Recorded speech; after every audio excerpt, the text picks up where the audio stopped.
Hey everybody, welcome back to Chortle Cast, the official podcast of Chortle Games. I'm one of your hosts, Jake.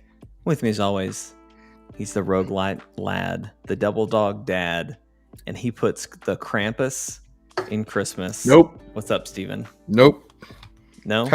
Why would you call me Krampus? Why would you do this? I don't know. As I started the intro, I remembered I had a really good Krampus related intro for Steven, and it completely left my brain. Hey everybody, it's my other host, the guy who literally hates everything good in the world, Steven. Hi. Why would you call me Krampus? Krampus doesn't hate everything good in the world, Steven. You're giving Krampus. He hates Christmas. Is Christmas everything good in the world? It's like 80%. Ladies and gentlemen, this is Chortle Cast, the official podcast of Chortle Games, where we talk about video games, TV shows, movies, anime, whatever the heck we want to talk about. Of course, today we're talking all about games, specifically the best games of 2021. 2021 is almost over. I can't believe it. It's been a wild ride.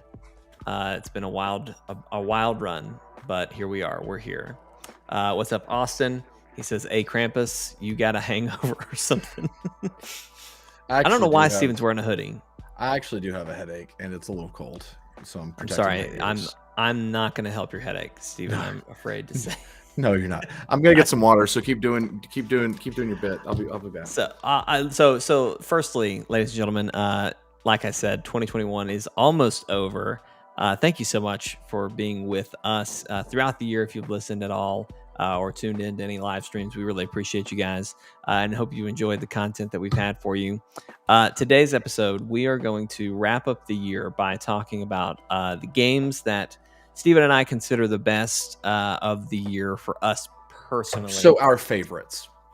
Our favorites. We're both going to name 5 games that we've chosen as our top 5 favorites. I have a specific order. All right, you're going to walk away. I also have knowing, a specific order. I'm so proud of you, Steven. You're going to walk away today knowing my number 1 and apparently Steven's number 1. So that's exciting. You already know my number 1. Everyone watching this knows my number 1. I was pretty sure I knew what your number 1 is. I think you're going to be surprised by my number 1. Okay. You're going to be surprised. You're going to be a real surprise. All right. And I'm is it excited. Destiny? No. Thank God. No. That doesn't count. So the stipulations here that I've put on us and that I try to usually put on us is this has to be something that you played that came out this year, that you also played this year. Don't have to have beaten something, just a lot of playtime, something you really enjoyed. I feel like there's one other stipulation that I always put, and I'm blanking on it now. I think that's good enough. I don't know what it is. That's all it is. That's good enough for me. So anyway, we're going to go down the list. I'm going to have some gameplay on screen too. So anybody who's watching, you can see kind of what we're talking about just for some reference. So Steven, do you want to start or should I start? I mean, I've got mine queued up. So you I feel go ahead and start since you've got yours already. All right. Well, I just sent you my number 5. I see that. Yes, and thank you. That's what I was going to say. We are going to work our way from the bottom to the ascending top. order. And actually, descending order. Before we do our number 5, we do have some honorable mentions that I think we wanted to run away with and toss in here. Run away with and start a new life together with. We're not going to spend a ton of time on these. Like, I'm just going to list out some of mine. These are ones that I didn't really pick for this, so I'll run through mine, and then Steven, you can kind of blow through yours real quick. But Hitman 3 was one. I kind of threw that on here really because as I was looking, that was one of my most anticipated games of 2021, and it was a lot of fun. I didn't. So much happened after that I didn't get to really spend a lot of time with it. Back 4 Blood, put that on there as an honorable mention. Really, really enjoyed that game. I was going to put that as an honorable mention, but I figured you would, so it does not appear on my list at all. But yes, Back 4 Blood. That's like honestly, I would put that. Honestly, that one it came very close to being in my top 5. I really, really enjoyed our time with that. It was a lot of fun. I know I never beat it, but I really enjoyed it. Biomutant.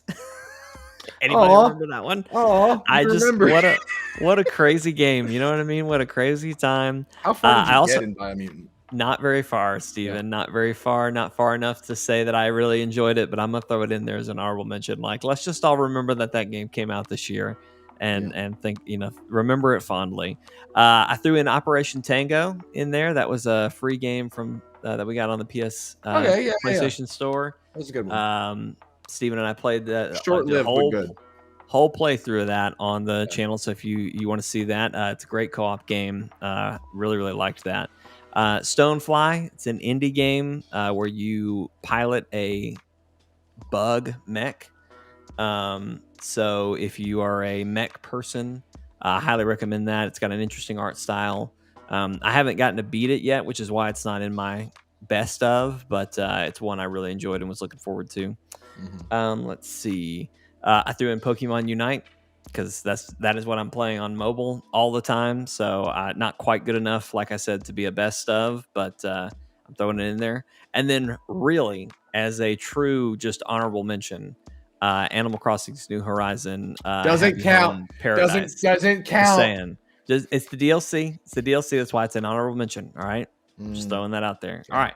That's it for me for honorable mentions. Steven, is there any that I didn't mention that you had in mind and heart? No, my honorable mentions are I was gonna say, well, I guess Back 4 Blood was on there. Rogue Heroes came out in like January or February. That one's kind of a tragedy because it's so fun. It's a great game, but they kind of just launched it broken, and it's still last check kind of broken. So if they would just fix it, oh man, we'd have a blast with that game on the channel. Like just doing a fresh run, you, me, and Jeremy, we would go nuts on that. Oh yeah. So that one's great. I just hope they fix it. The Ascent, got to give some love to the Ascent. That was easily a contender for my top 5, but I haven't beaten it yet, and it suffered the fate of, normally what Switch games for me would suffer the fate of, just coming out right before something else that I'm playing more. But the Ascent is the top-down cyberpunk shooter that's on Game Pass that you still need to try. Wait, the Ascendant or the Ascent? The Ascent, yeah. It's on Game Pass. It's really good. Like the art style is fantastic. The gameplay is fun. It's just a really cool game that I just couldn't get anybody to play with me, so I just kind of dropped it. But I will be playing it again soon, I think. I just need to get back into it. And I guess Back 4 Blood was an honorable mention for me. So yeah, that's all I got. And Guild Wars 2. That's you have been playing a lot of that. Doesn't count. It doesn't count. There you go. The expansion was going to come out this month, or not this month, this year, but they pushed it, so it's an honorable mention, so it counts. But I'm excited to see. Sony always does that. Like here's your year in review. Here's your longest played game, your most played, whatever. Every year for me, it's Destiny, and it's just because Destiny, it almost is cheating because they make you play so much of it. I'm really curious what mine's going to be this year in particular because Season of the Splicer really caught me. So I don't know. I'm really curious, Austin, and almost scared what those numbers are going to be. Austin, to address your request, I don't think I can play Borderlands 3 when Tiny Tina's Wonderland is so close and it looks so good. Like, I enjoy Borderlands 3 from a gameplay standpoint. The story makes me want to die, but the gameplay is fantastic. But Tiny Tina's, I'm going to be hitting that up a lot, so we may just have to wait for that one, and we'll play that one a ton. But I will definitely be getting it. One more thing before we do jump into our top 5. I just wanted to remind everyone, obviously we've been off schedule this week. Normally the podcast is on Mondays. We're doing it tonight, Tuesday night. So we're a little off. We are going to be returning to normal schedule starting January 3rd. That's next Monday. So we'll have the podcast on Monday, and then hopefully we can do the rest of the streams. Steven's going to be out of town. Steven's going to be gone. Wait. What podcast are you doing without me, Jake? Well, that's a great I question. know you're not doing most anticipated. We can't do without most me. anticipated without you. All right, never mind. Scratch that. Yeah, cancel. Normally, that's how it would be. All right, anyway, whatever. I'm not going to talk about that. Let's move on. Let's do our number 5. And so I'll go first. Number 5 was a game that I didn't think would grab me as well as it did. It just is not my normal type of game. But I thoroughly enjoyed my time with, and that is Deathloop. So Deathloop, of course, was the game from Arcane, the newest game from them, Bethesda. You play in a time loop. You're stuck in a loop where whenever you die, you loop, or whenever you complete a day, you loop. And your mission is to kill these, I think it's 7 visionaries. And you get all these cool, when you think of Arcane, you think of the, what's the other games that they did? Dishonored. The Dishonored, you think of the powers that you had in Dishonored. It's a lot of that same stuff here, but you're also, it's almost like Hitman and Dishonored kind of got mixed together, and then they threw in this time loop thing. I thought this game was a lot of fun. I was not expecting it to be as fun as it was for me. I had a build. I actually beat it today. Finally, this was one that I kind of kept coming back to throughout the year. But I mean, it did a lot of things really, really well. Number one, and just talking about, I've come back to it. I would recommend, if you're going to play this game, to try and play it in one sitting. Like, get it at a time when there's not much going on and you can really focus on it. Because if you can focus on it, there's a lot of little details that you can see and kind of piece together. But jumping back and forth to it, trying to think what I'm trying to say. Jumping back and forth to it, there were all, like, you have detailed notes from Colts, your character, on like things you've discovered and like how that plays into what you're doing next. So there's a lot of that going on. So it's an easy game to jump back into. Again, I would recommend doing it all at once, but it's really, really fun. I beat the game today. I had a really cool build by the end where I had this one power. Oh, of course, now we're getting an ad. That's fun. I got this one power called the Nexus, where you could basically tether people together. And I had a trinket that is an upgrade, kind of gives it a special ability onto that, changes how the power works, where when I hit somebody, it would tether them to somebody else, but then it would just keep spreading. Like, it just wouldn't stop making tethers. And so then I had a build where I didn't take as much damage when I was near people, and I gained health when I used that ability and when I killed someone with a melee attack. And so I basically made my ultimate machete build, where I also had the blink ability. I don't think that's what it's called. I think it's called shift. But it's basically blink, where you're teleporting. And so I would teleport up on a group. I'd tether them all together, kill one guy, and it killed the whole room. And it was a really fun build by the end. And so anyway, all I have to say, it was a lot of fun. I really, really enjoyed it. I think this is the best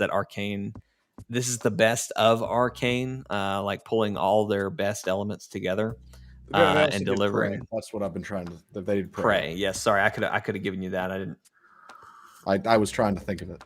I didn't realize you were looking for it, but yeah, it takes all the elements you love from those games and blends them all together beautifully. And I just really, really liked it and thought it was great. So if you're looking for something like that with the timey-wimey stuff, go after it. So yeah.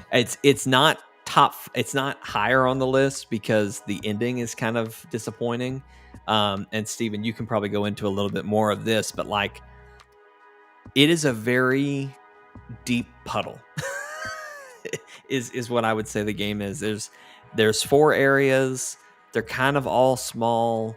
There's a lot of like lore and pieces you can find, but like ultimately, I don't know, that there's not a ton of content there. Yeah. So Steven, I know you had kind of said something like that to Brody, so I didn't know if you had more to add to that. So before I talk about it, before I go into mine, are we doing most disappointing of the year? Yes, I was going to save that for the end, but if that's, I will go ahead and pull mine out of the hat. It's Deathloop. Okay, yeah. I don't dislike Deathloop. I enjoyed it. I enjoyed my time with it. In fact, like out the gate, when I started playing Deathloop, like the first few hours when the game was unfolding, I was all about it. I was singing the praises of that game, saying this game so far is a 9 out of 10 easy.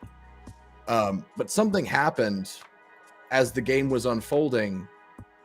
It stopped unfolding, and I kind of had a moment where I was like, oh, this is it. You know, like it because you haven't beaten it yet, right? I haven't beaten it yet, but I'm at the point to where I don't see any more surprises coming. Like in terms of how the game works. The game has established itself. I'm pretty deep into it, but it had such a great premise, and it had a great just setup overall, like mechanics wise, story wise, and it just kind of stopped.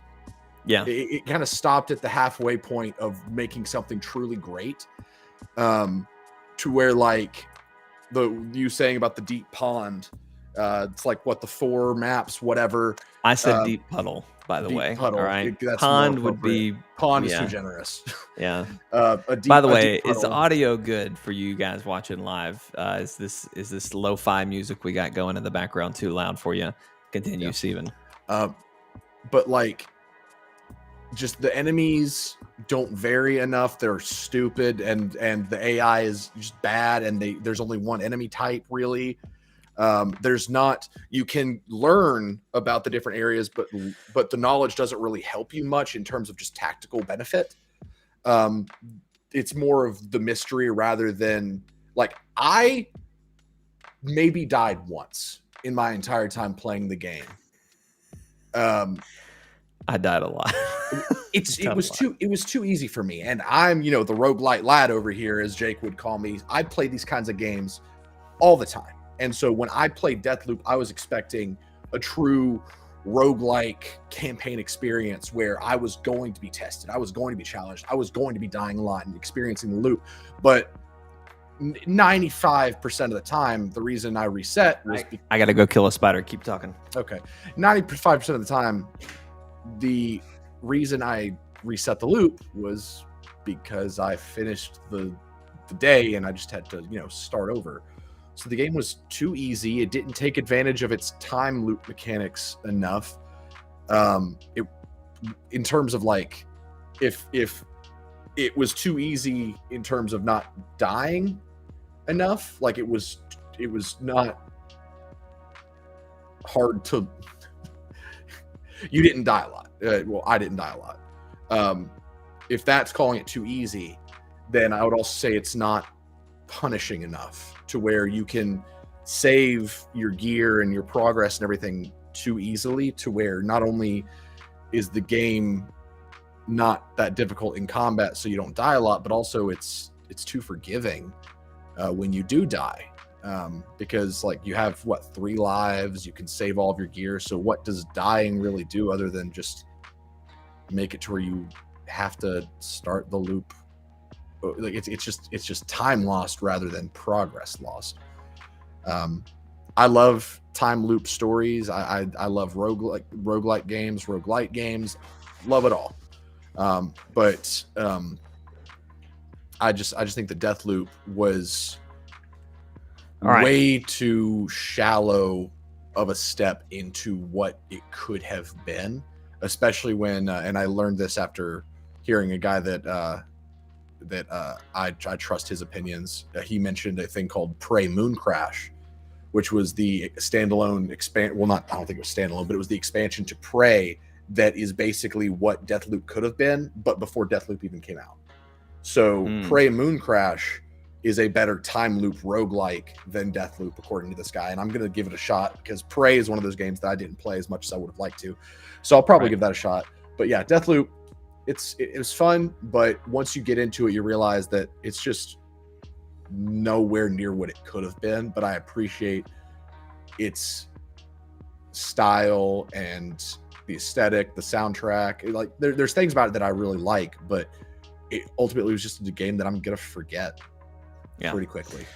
I think I forget what I should have. This is why when you're taking notes, you never leave shorthand, right? Because you're gonna forget. You're gonna forget what you meant.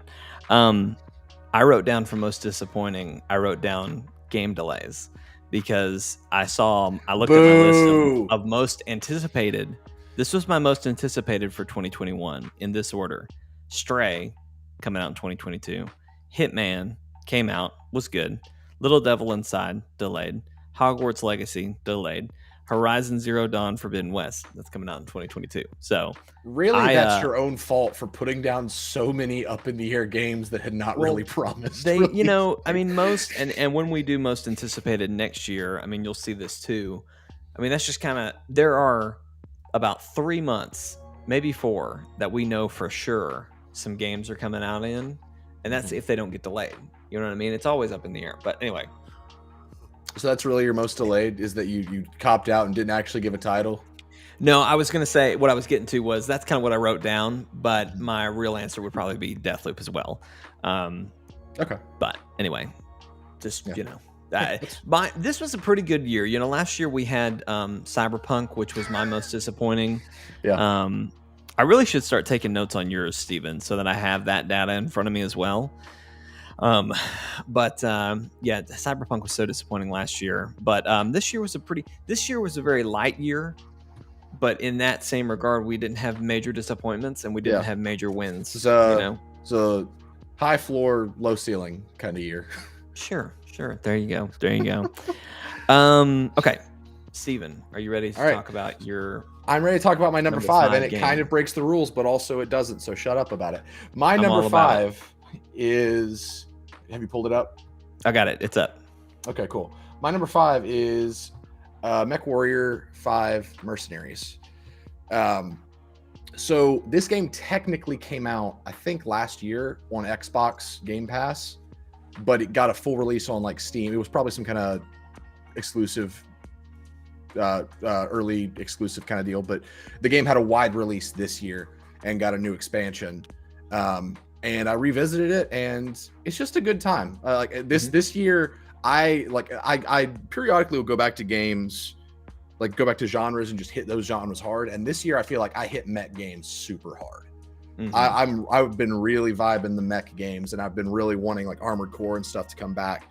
And so this year, I believe, was when they added the new career mode for MechWarrior 5, which is where you can play through a career that is non-linear, where you are just a mercenary company taking jobs for different factions, going across space, basically trying to keep your ship flying, earning money to get new mechs and weaponry and stuff. And it's co-op. You can do it in 4-player co-op.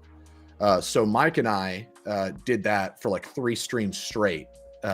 We were just really vibing MechWarrior, and so we did that a lot. And it's just a lot of fun.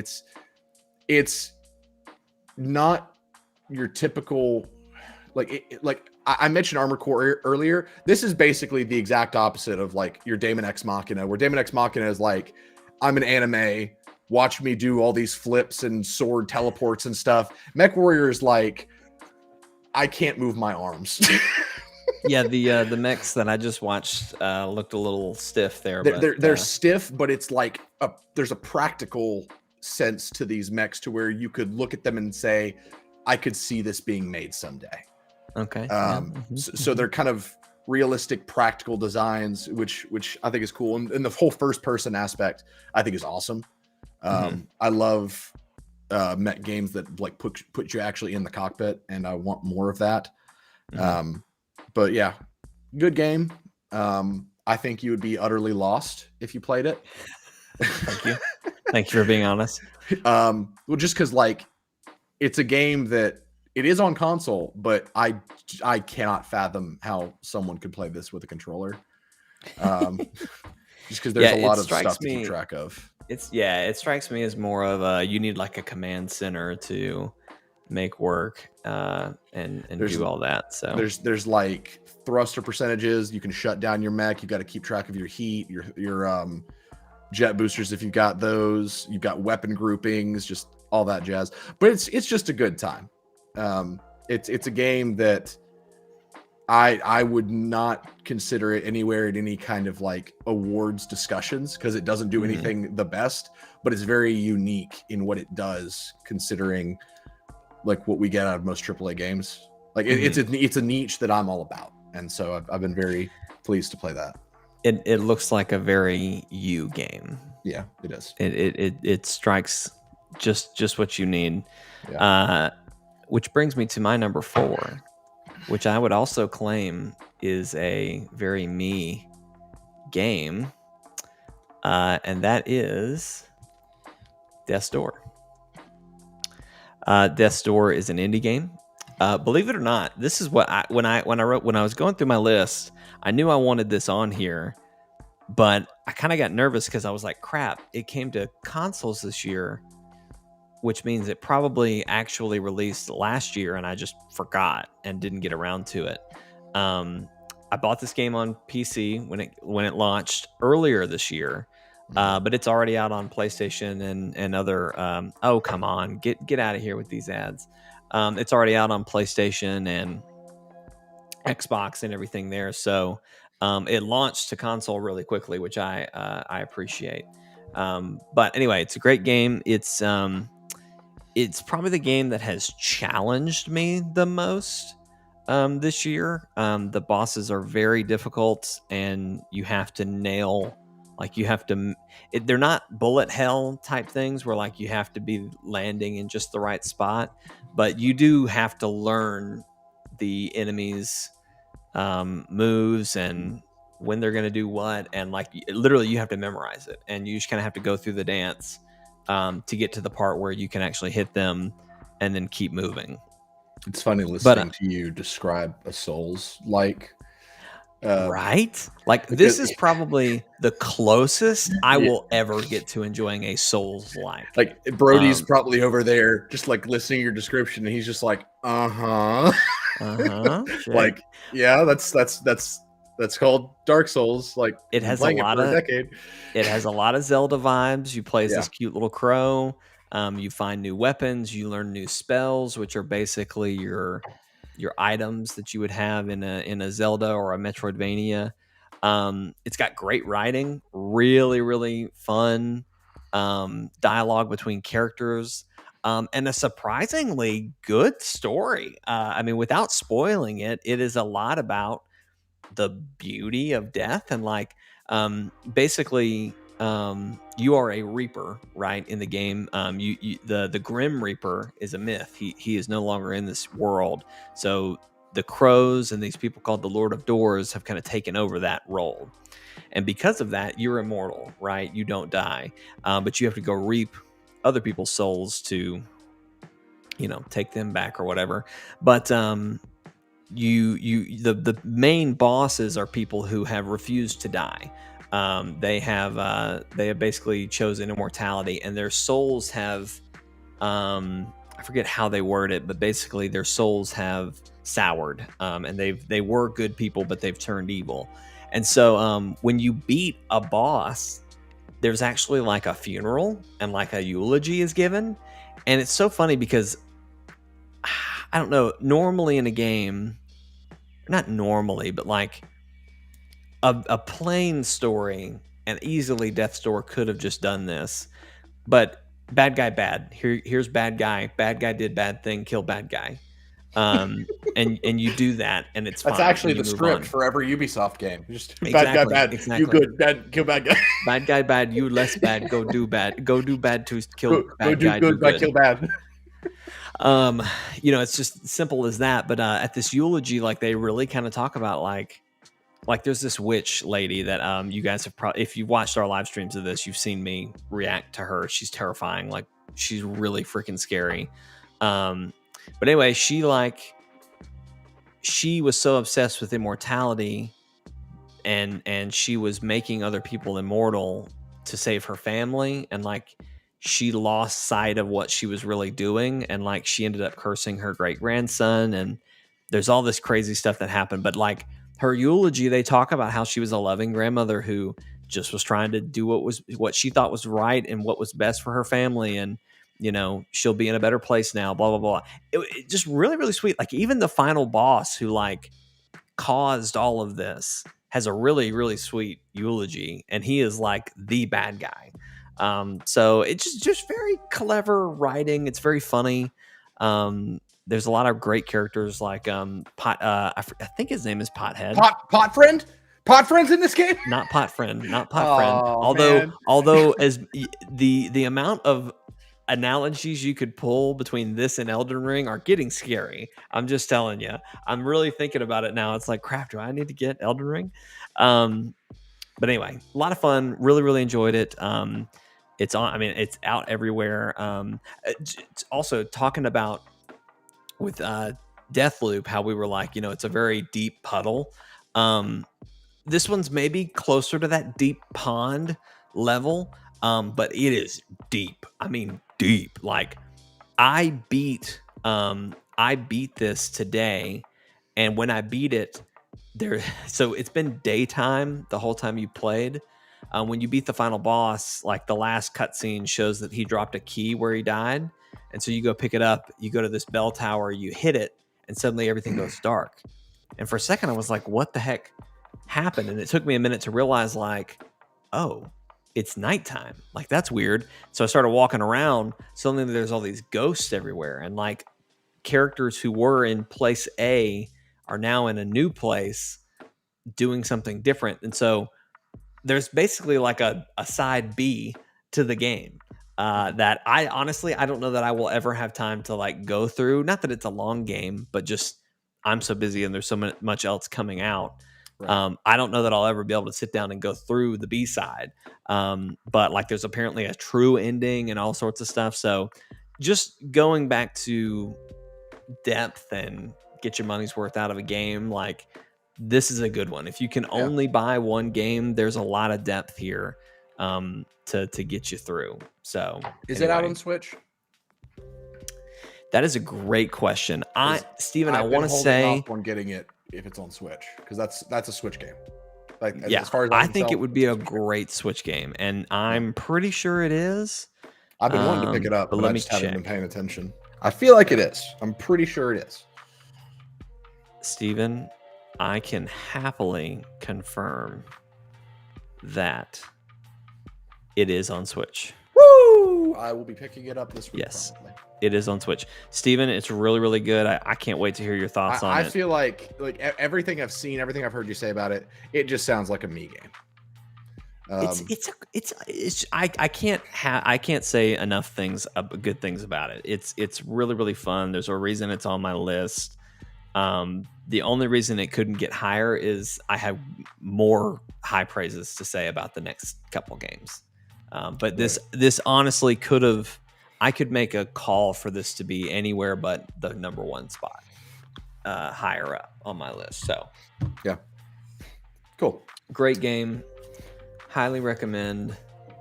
I'm pulling Steven's second game over now. You're gonna need to loop that one because I've noticed that you're sending me trailers, so I'm pausing on a logo. That's what you told me. I meant gameplay. I said gameplay or trailer, but that's fine. I'll find you one better. No, you're good. I got it. I got it up. We're ready to go. What is it? Okay. I sent you Aliens, right? Yes. Cool. Aliens Fireteam Elite, the game that should not be this good. It really shouldn't. It is a 3-player, I believe, third-person co-op shooter that is very true to the movies, but is surprisingly deep for what it is. Because you see this and you probably think, oh, this is just a generic shooter, like play the story missions and then that's it. But there's a deep class system. There's like the way they do the classes is that it's like a perk grid. and you unlock more spaces in the grid as you play the game and level up your classes. So the technician, for example, they get a turret and shock mines as their abilities, but they unlock like a 1x2 piece that they could put in their grid that is either in a sniper turret or a flamethrower turret. So depending on what you choose to put in your grid, it changes your class. It's a very clever, interesting method of class progression that I really like. The combat's fun. There's a lot to do in co-op. The missions feel very replayable. The tone is great because they have Xenos, obviously. You fight a lot of Xenos, but you fight, can't remember the name. Synthoids? Is that what they're called? The synths? I know nothing about the Alien franchise, I'm afraid to say. So, well, you fight like the robots as well. You fight, I think, some humans. Like there's a lot more to it than just shooting bugs. It's like a nice tour through the Aliens franchise, but in a co-op, in a co-op way. The guns, even like the original, well, second movie, the Aliens, which a lot of people would consider to be the best movie in the franchise. There's the audio for the pulse rifle, like the quintessential gun from the Aliens franchise.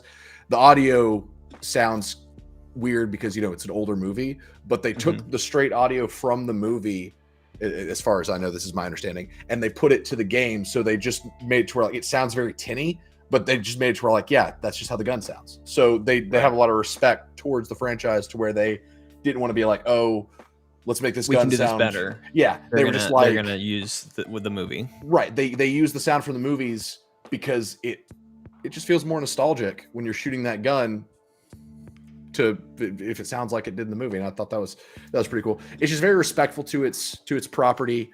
It's continuing to get updates. Season 2 just started, so they added a multi-point holdout defense mode that I'm terrified to try because I tried it once today and died on wave 2. Wow. Yeah. But there's a horde mode. The missions are very replayable. There are challenge cards that you can apply to each mission that make it to where like you can't use your abilities or you can't use your primary weapons, or every alien is a certain type. Like just cool stuff where you can mix up missions. And there's a lot to unlock. It's just great. Like it's so much better than anyone thought it was going to be. It was one of those games that like people were like, oh, another licensed movie game. Great. And they were like, no, guys, we tried. Like we put in effort. We made a fun experience. And everybody was like, you're not allowed to do that. You're not allowed. Yeah, this is one that I think has kind of skated under the radar. I'm glad that you brought it to the attention of everybody, because I've seen one stream of this just from some folks I watch, so I kind of watched their stream. And they looked like they had a lot of fun. I don't have any attachment, like I said, to the Alien franchise, so that's probably the only reason I haven't really cared to try it out. But the more you've talked about it throughout the year, even it has made me say, okay, maybe I would like this, because I know there's a lot of differences, but in a way it's a Back 4 Blood kind of situation, where maybe not linear quite like Back 4 Blood is, but just 4 people, you're fighting off all these alien zombie type things that are coming at you. So I don't know, it may be something that I need to try. So. There's Vortex. Hey Vortex, I was wondering where you were. It's not a stream until Vortex shows up. Well, if it makes you feel any better, I don't really have much attachment to Alien as a franchise either. Like I just know that Aliens, the second movie, is great. Like it was huge for the genre. It was just a really cool blend of action and horror. And so it's highly revered. But that's about where I stop. So like me, as someone who was fairly new to the Aliens franchise, I'd stepped into this and I loved it. Like I just had a great time. It was just a fun sci-fi shooter with a lot of customization. So if you ever do find it on sale, heck, it may be on sale right now because PlayStation put everything on sale for Christmas. Pick it up. Jeremy and I would, and heck, Jeremy or Mike and I would love. What are y'all playing it on? PlayStation. Okay. It is on Game Pass, I'll check it out. but I don't think it's crossplay, unfortunately. Really? Yeah. Okay. Well, I don't know. I'll do some research because especially if it's on Game Pass, I'll definitely look. If there's crossplay, then that would be worth it for sure. But there's a huge holiday sale going on right now, so I'm sure I can find. It's just a fun time, and Shave Fin is the one. Vortex, by the way, that's also. I've had this for a month, and you guys haven't. See, I was just about to say, Vortex is coming in here saying chafing. Like, he's like, oh, he shaved his head. You have been wearing hats or something. I don't know what you've been doing, but this is the first I've noticed as well. So you guys just don't care. But it just last thing to punctuate aliens. There is a class that gets heavy weapons called the Demolisher, and the reason I bring that up is because one of their weapons they can get, and it's like when I say heavy weapons, I mean they literally have a robotic arm attached to their waist. I saw that in the trailer. Yeah. One of those guns is called a smart gun, and you don't aim with it. It has a auto locking computer, so you don't have to aim. I know you have trouble with that sometimes. Okay, let's calm down. All right, I have gotten much better. You have, but self-proclaimed, you're always like, me no shoot good. I will be the first to tell you that. Doesn't mean you have to tell everybody. You know what I mean? Doesn't mean you have to throw my ass out on the ground. You're not supposed to know that. It's okay if I say. That's one of those things that it's okay if I say that. You can't say that. All right, there you go. All right. Well, anyway, let's jump to my. Gosh, we're already on number 3. What a time. What a year. You will already notice, and this trend will continue. My tops are a lot of indies. And this one is very near and dear to my heart. And that is Kena, Bridge of Spirits. Really? Number 3. This would be higher than 3. I thought this would be 2. You just wait. We gotta climb. We gotta climb to go here. So, like I said, really starting at Death's Door. No offense to Deathloop. Deathloop was good, but like I said, I had some critiques, but I really enjoyed it. Yeah. From there up, all these could be number 1. Honestly, like they're not. I do have a structure, but they all could have been number 1. Actually, Deathloop couldn't have been, or Death's Door couldn't have been number 1. It could have been 3 or 2. But it could have been 5th. From 3 on could have been number 1. Yeah. But this one is going to sit at number 3, unfortunately. So Kena Bridge of Spirits. God, I'm blanking on the people who made this game. I will look it up for you real quick. Just keep Thank you. It's their first game. This is their debut indie. Really the first thing that I guess they're known for before this. Ember Lab, thank you. I knew it was Ember something. Thank you, Brody. Before they did this, they had this really cool Majora's Mask, like 5-minute short that was just kind of like what was it like for the freaking elf kid? I'm blanking on his name now. Link? No. The one who actually wore the Majora's Mask, Skull Kid. What it was like for Skull Kid to find the mask. Really, really good. Highly recommend. If you have never seen it, look it up, watch it. Anyway, people were like, we need a Majora's Mask movie. Like that's how much their short did. And so this is their first game. And when I tell you the animations in this and just Pixar film, the art direction, it is a freaking Pixar film that you can play. And we've said that about several things. This is probably the closest we've ever really truly been to absolutely being there. So anyway, it looks great. It's a great game. Gameplay is really fun.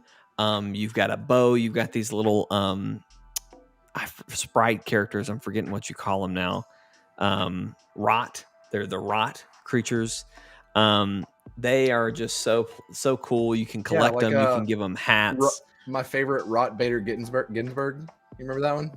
I don't know if they have a Bader Rodney Ginsburg's Dangerfield hat, but there's lots of hats you can give them. They all follow you around like you're seeing them in the gameplay. They're just popping around, popping up.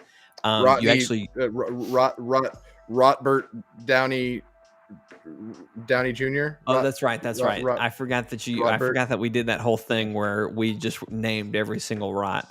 I don't have that list on me. I don't think. How do you not have that list? I worked so hard. Go back to the stream, find them. They're pretty funny.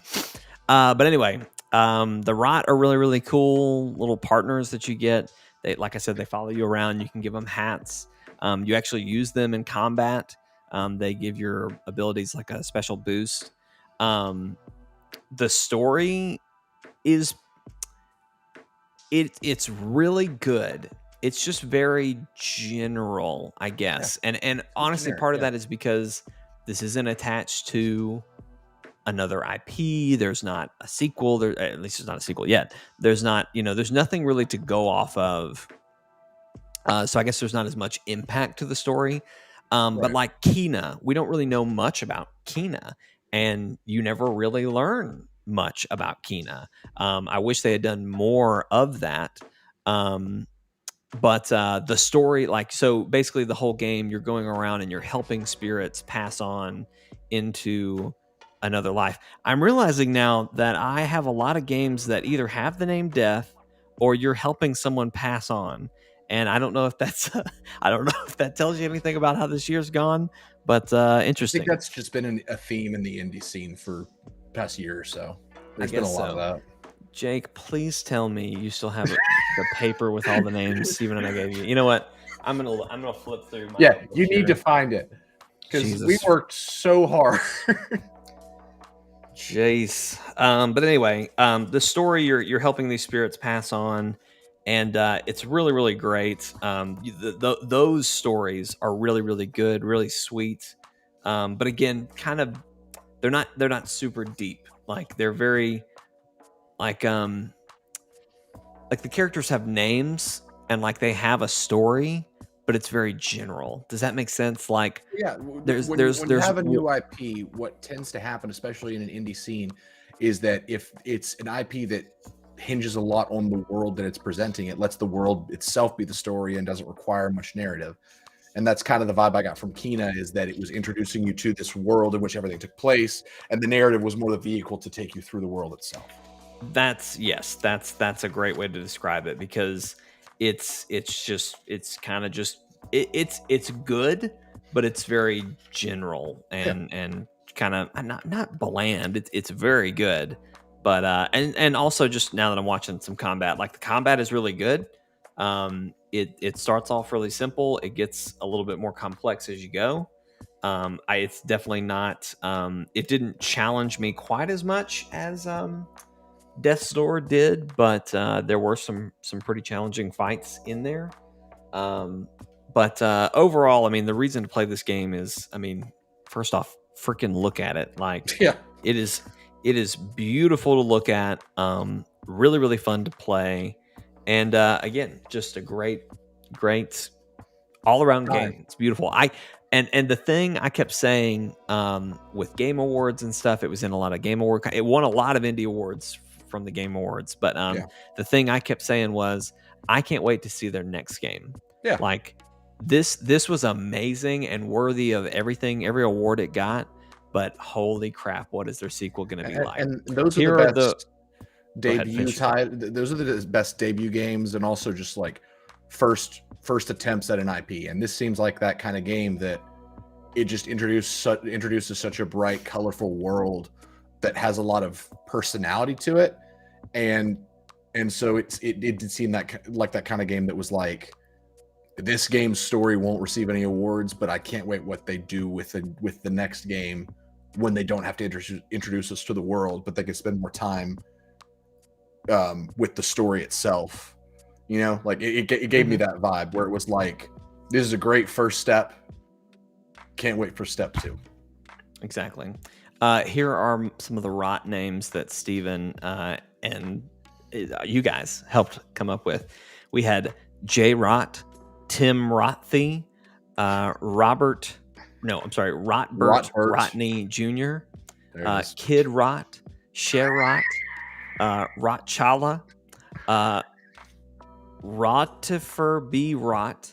Rot Bader Ginsburg better be in this list. If you did not write down Rot Bader Ginsburg, I'm going to be so sad. Muraku? Like Mbaku. Mratku. Umratku. There you go. Thank you. Yeah. Thank you. Yeah. Krot. Churatka. We didn't try with all of these. We just Ratatata. Ratatata. like the meme of the guy who's like ratata, but ratata. Rottled. Yeah. Dwayne the Rot Johnson. Yep. Drots like Drax, but Drot. Grot like Groot, but Rot. Rotkit. Rotkit. Yeah. Rotschiff. No idea what we were going for there. Uratu. Rotsina. Brotney. Nick Rotful. I don't know who that's trying to be. Hang on. Rotson, Frot, Rotpunzel, Shurrock, Rotmus Prime, Vadrot, Katarot, Obi Rot Kenobi. Sorry, my handwriting is horrible. Avarot, Rotbin, Rotshell. There you go.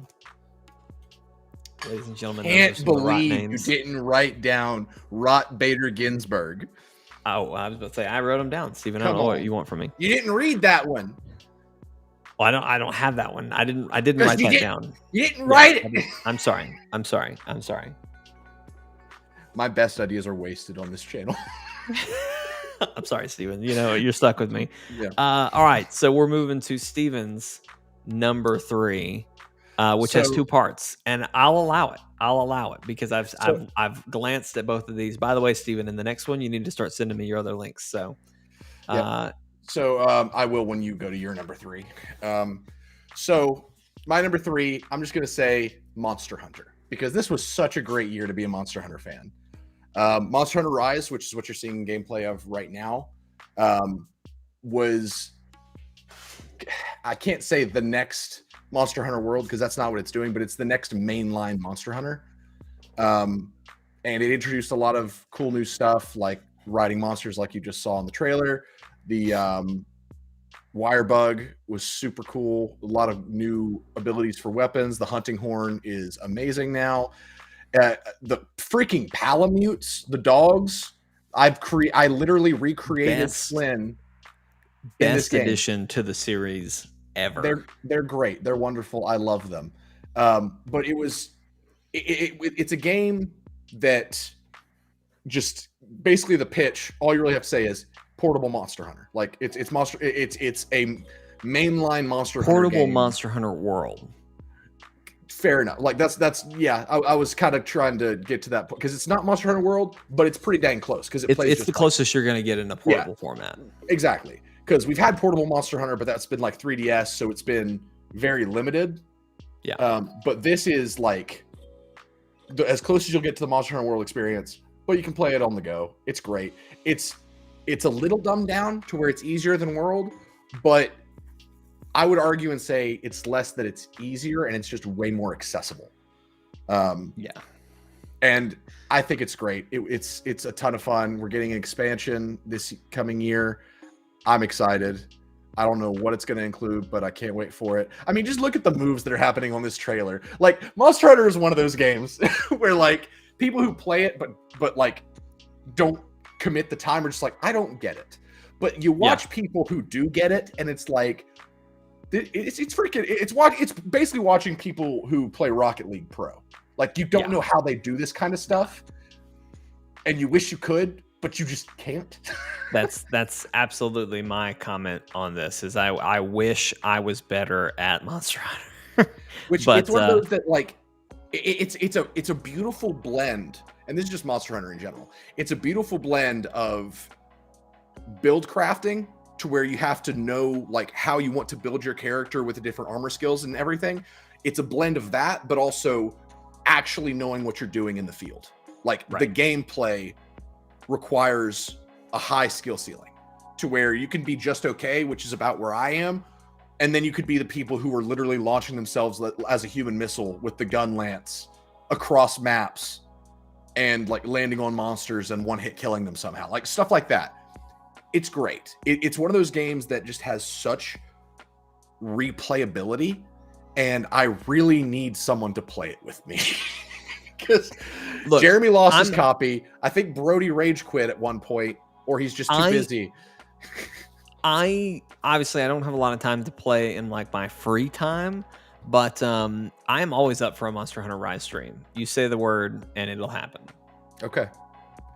Whenever next time, and I'm putting this into the ether so that somebody will remind us. But next time we text and we're like, hey, what do y'all want to play tonight?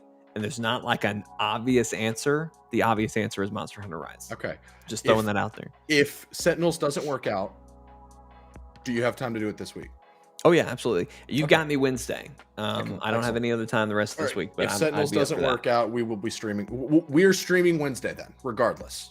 Fair enough? That is the plan. That is the hope. Fair enough. Okay, cool.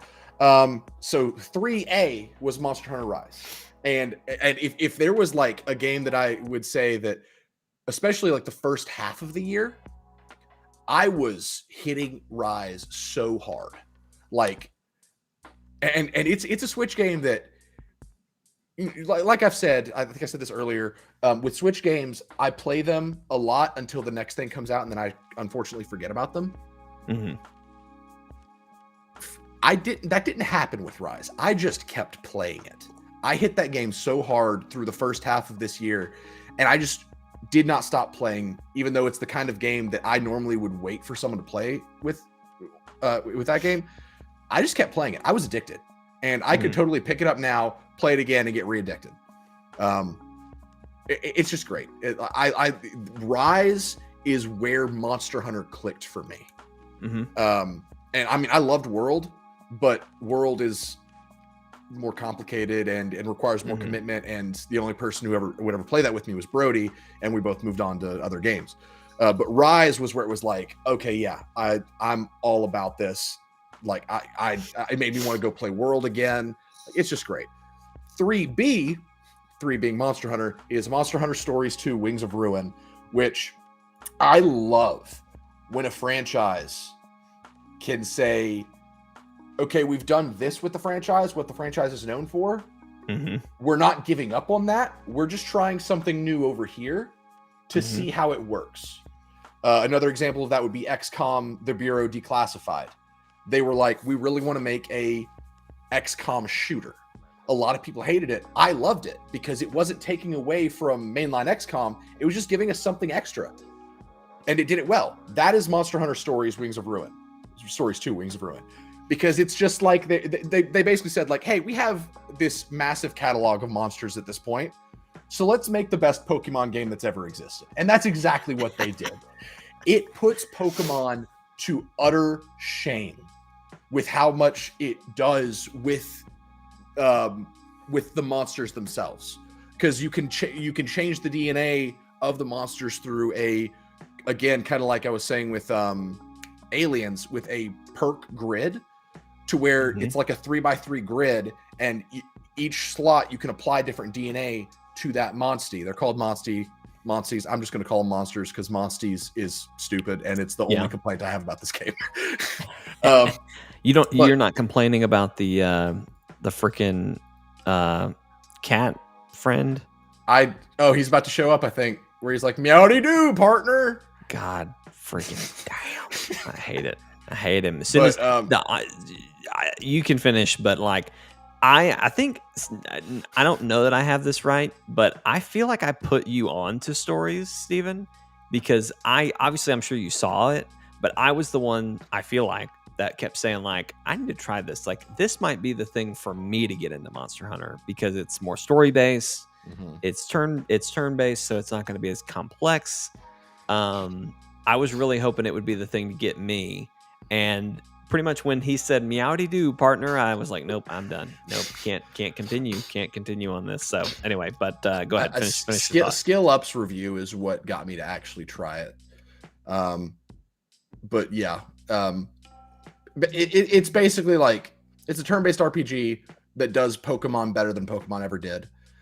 You can fly around on your monsters, or you can ride around like with the Palamute. You can ride on the Palamute like you can in Rise, but you can do that with any monster. To where like I have a Legiana in my party, which is the Ice Dragon, and so I'll just fly around on my Legiana in the world, just looking for monster caves to find eggs and stuff. There's just so much depth to the game in terms of the DNA stuff, because to my knowledge, like I just said, I have a Legiana.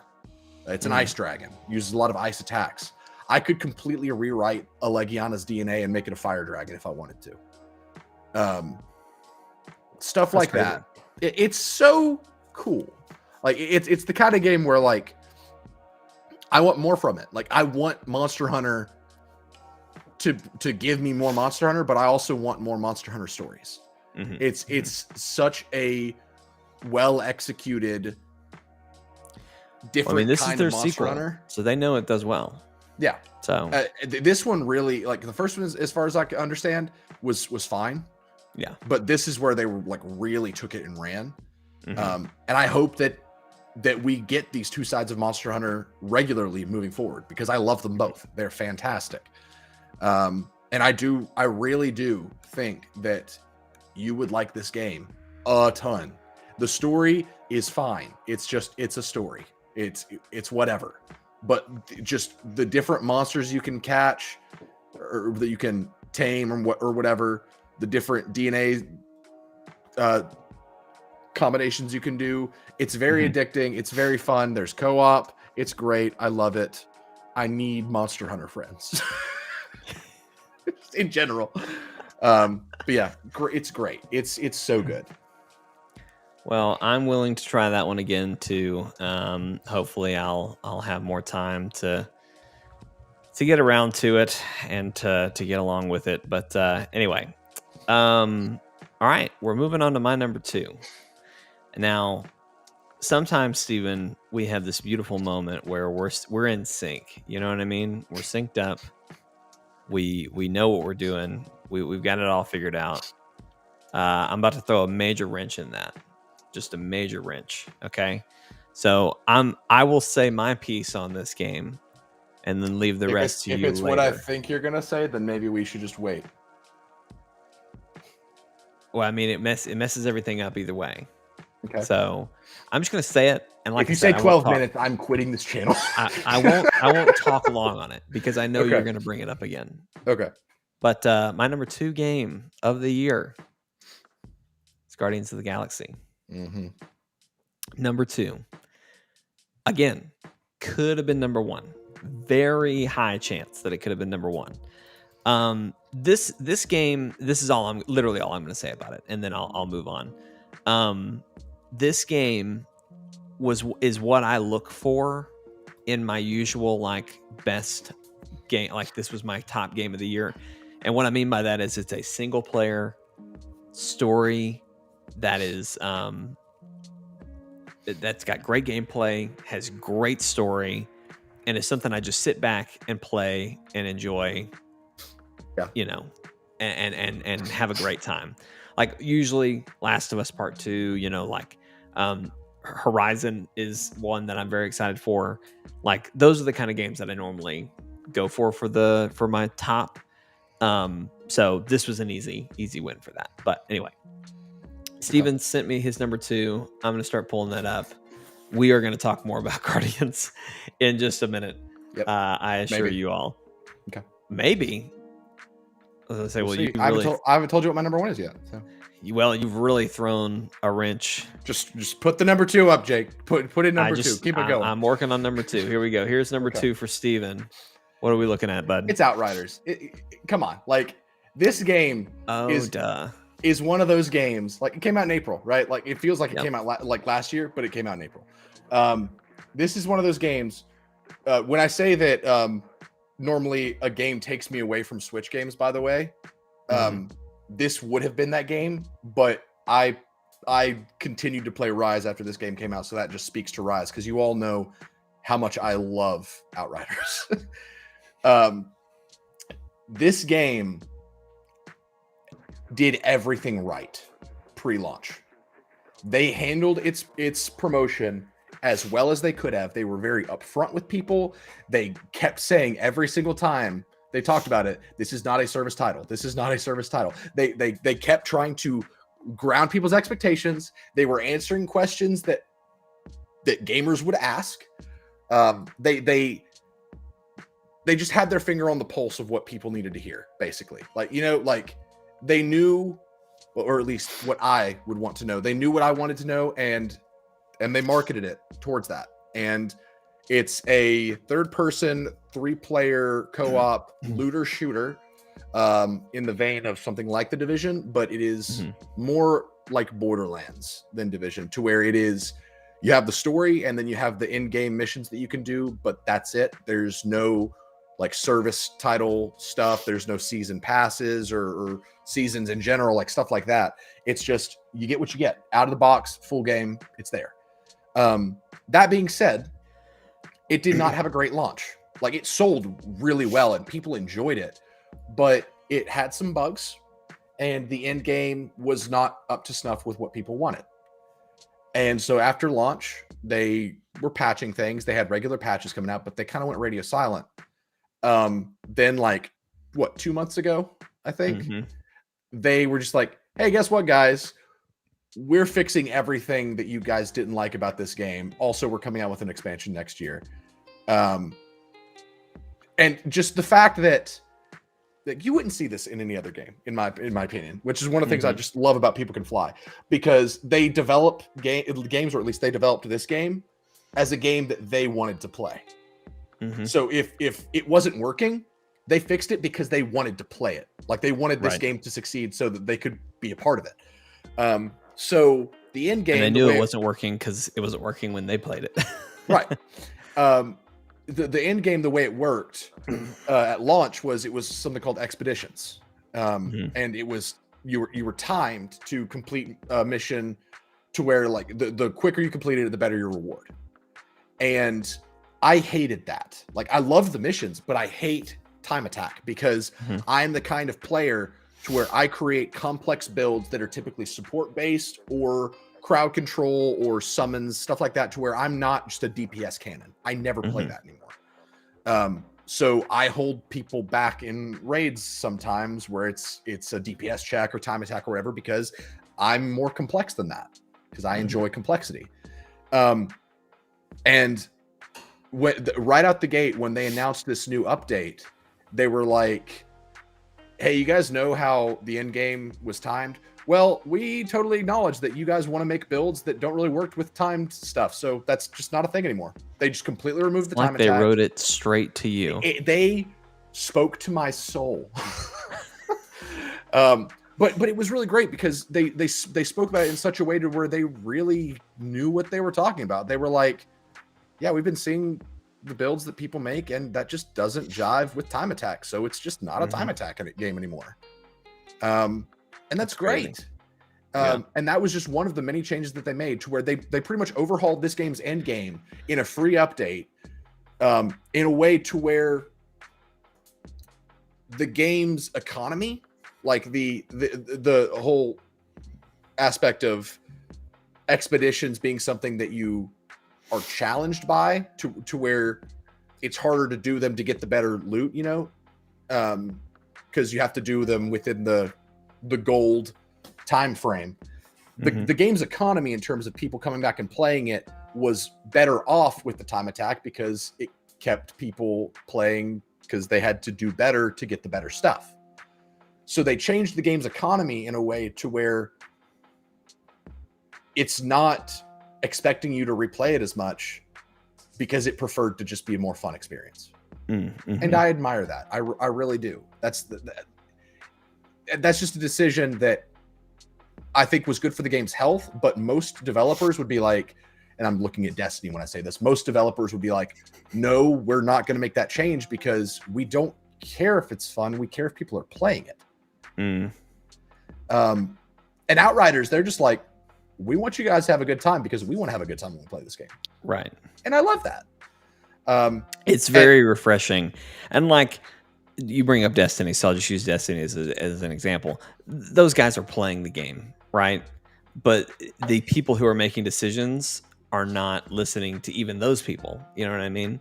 So it's so refreshing that the team here is listening to their players, and they are their players. So they're trying to make the game they want to continue playing. Yeah, and that's awesome. That's so refreshing. And in terms of the game itself, because I haven't even talked about the game, like, it is irresponsible with how powerful it lets you feel. Like, I run a build that can drop like 3 turrets at a time. I can insta heal the entire team. I can just freeze everything and keep just constant crowd control.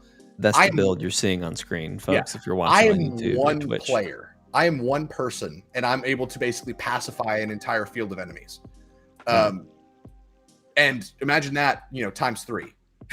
To where, like, Jeremy, for example, his build for the longest time was literally dropping volcanoes on people. He could just drop volcanoes like every 5 seconds. I keep seeing like these huge fireballs just fall on enemies you're shooting, and I assume that's Jeremy. So that's it's Jeremy. Yeah, Jeremy plays Pyromancer, so he's just like, I really like this volcano skill, so I'm gonna build around this volcano skill, and I'm gonna drop like a volcano every 5 seconds and just melt everything. Like they are so not concerned with balancing in terms of like nerfing things. They, to my knowledge, they did one nerf, and it was for all the ammo type skills because they were breaking the game. So they did a nerf because there were exploits happening. Ever since, they've been buffing every class. So like, that's also just super refreshing.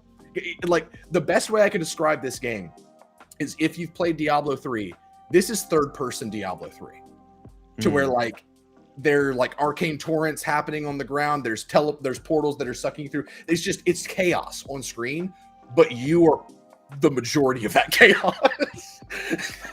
And it's just a blast. It's so fun to play. If you ever find this one on sale, Jake, I do think you'd love it. I also have it. I didn't know you bought it. I thought you just had the beta. Outriders? Yeah. Yeah, no, I've had it. I've had it this whole time. Oh. I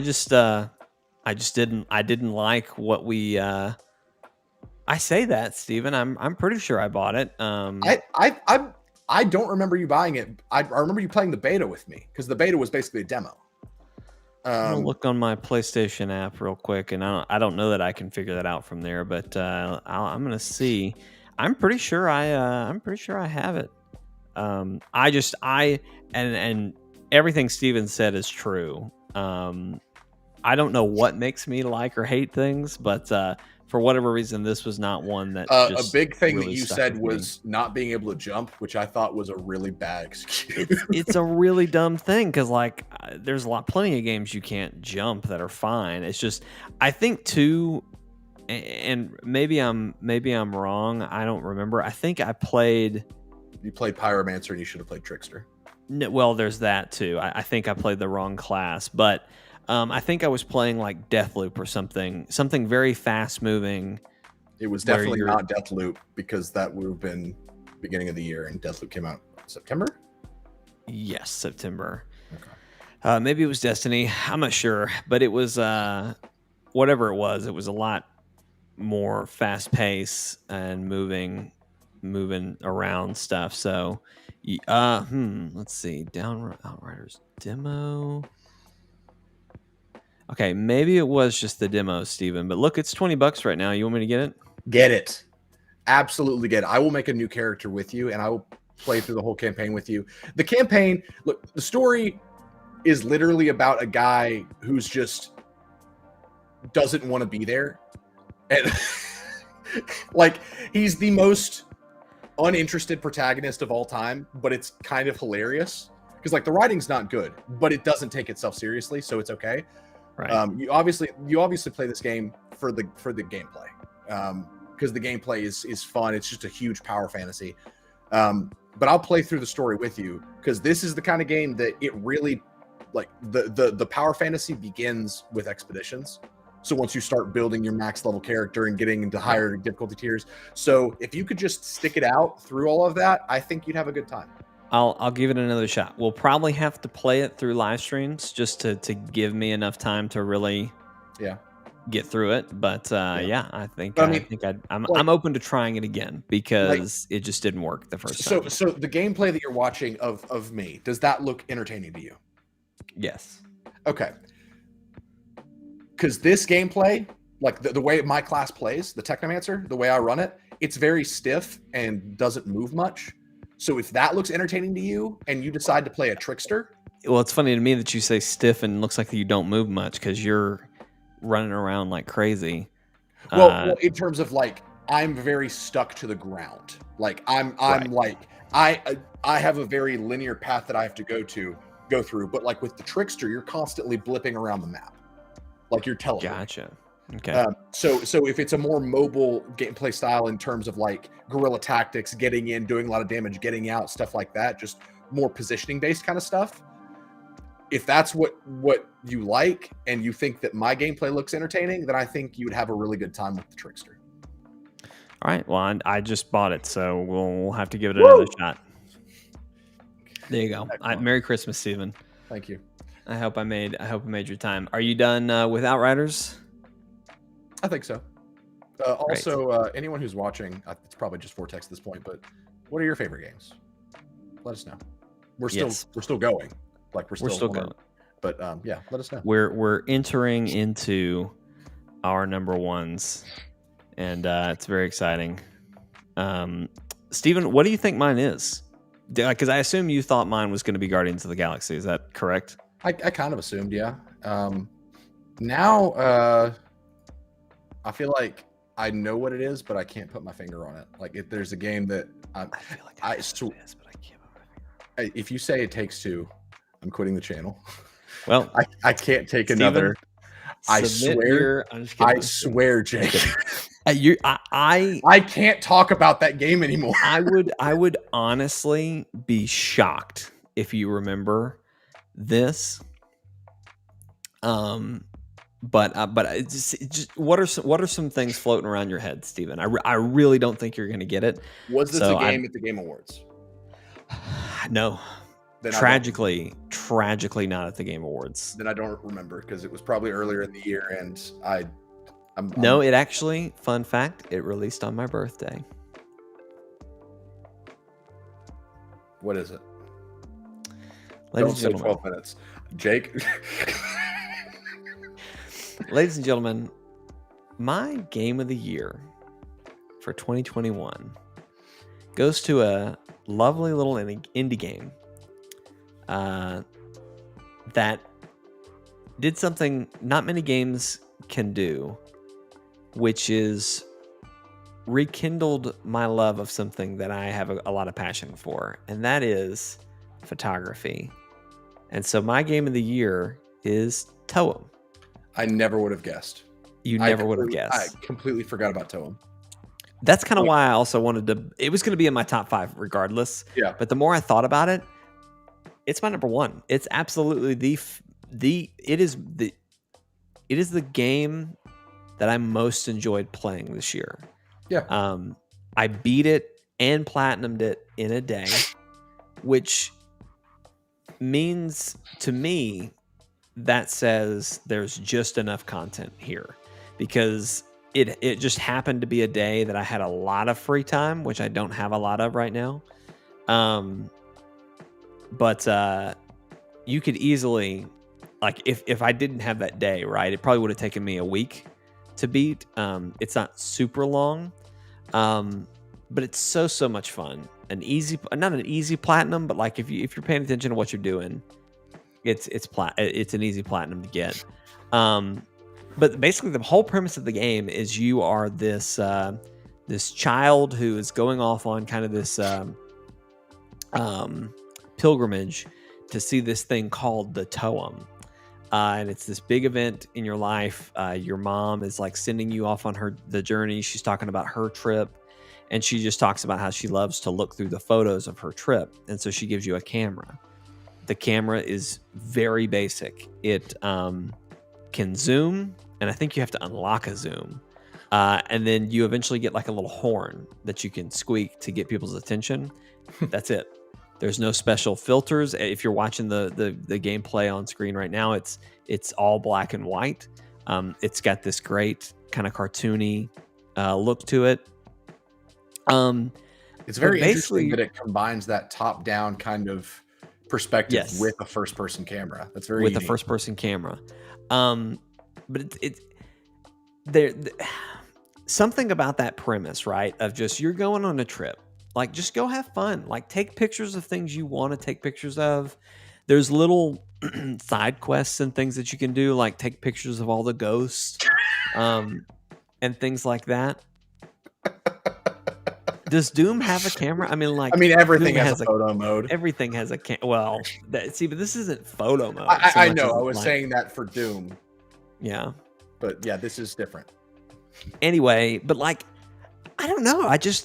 I found myself taking pictures of things because I thought they looked cool, or I thought it was a fun thing. And 50% of the time, like, there was a bonus objective that was attached to that, and like I could always pull it back up and stuff. But like, just getting to look through my catalog of photos at the end of the run was so fun. And just, I don't know, it just, I do a lot of videography and photography for work, and so I don't really ever just carry my camera around and just go, hey, I'm just going to go take pictures today. I did that when I was younger because that's kind of how I got into photography and things like that. But I just don't do that anymore because it's my job. And like, I still enjoy it. I love it. But when I'm doing it for work. And I don't know, something about this just made me wish I could kind of go back to those days, or could start just carrying around a camera. And I mean, obviously we all have phones, right? Just, we can all take pictures of anything with our phone, but I don't know. There was just something special about it. And when I look back at the end of the year, like, we talk about Guardians, like, Guardians was great.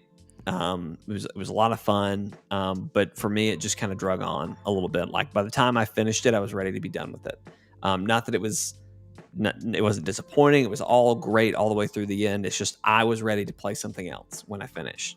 Kena, when we go back to that, tried to platinum it. Very hard to platinum. Probably will never platinum it. By the time I finished, I was done with it. It's like, I'm done. I can't come back and do this again. There's plenty of games like that, irregardless of platinums, but just that by the time I finish them, I'm done. This one was just the right length. I wish there was more, but in a way, it was perfect as it is. So I don't really want more. But I do hope there's a sequel or another game that comes out from them with this same kind of concept. I don't know that they could ever strike lightning in a bottle twice quite like they have here. But yeah, it just, I really, really enjoyed it and really had a great time with it. And ultimately, it's the game I enjoyed the most this year. So, and it is not getting enough love. I'm just here to tell you. The only reason I knew about it was because of the few people that I follow that said, oh, it was good, it was fun, I enjoyed it. But that's all that ever got. I am shocked this wasn't in like the best indie lineup. I guess, again, because it is so simple and it's just it's a really good game. And the Game Awards are a sham. Well, there's that too, but I don't know. Yeah. Like I said, it is the game I enjoyed playing the most this year. So that's what I've got to say about that. But anyway. I respect that a lot, and those are the best, like, games where they're not the best, but like a game, it's nice when you find a game that just really resonates with you and you just get to talk about it, introduce it to people, Mm-hmm. That's a good feeling, but also kind of a bad feeling because people aren't talking about it more, but yeah, that's I wish more people were talking about it. I wish more people knew about it. But yeah, it's like I said, it's the one I enjoyed the most. So I got nothing. I got nothing for you. But all right, Steven, we're ready to talk about your number one. All right. You haven't sent me a link. I'm assuming it's because I have the link. All right, already. let me grab a link. My number one is, I mean, is it not what I think it is? Far Cry 6.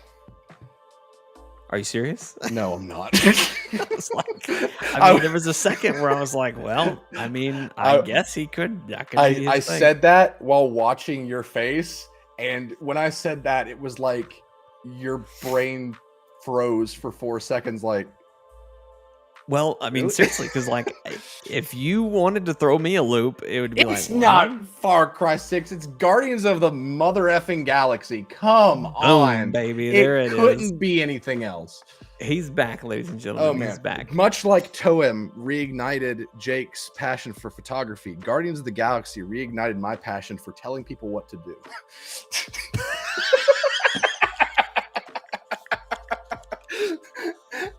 Somebody please clip that. Somebody clip it right now. I'm looking an hour and 27 minutes. That's gonna come back. That's gonna come back. Not really, but oh man. Guardians of the Galaxy is the most catered to me AAA game just ever. Like, because Star-Lord is my favorite comic book character.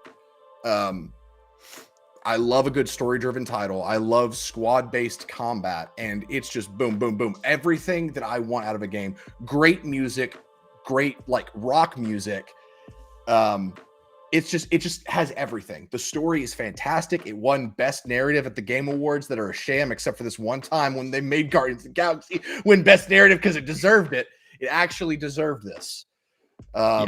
It understands it deserved more, but of all the things it deserved, this was the one that it would have been a huge sham if it didn't win. It took a comic book property, being Guardians of the Galaxy, that has honestly been very misrepresented ever since James Gunn made the movie.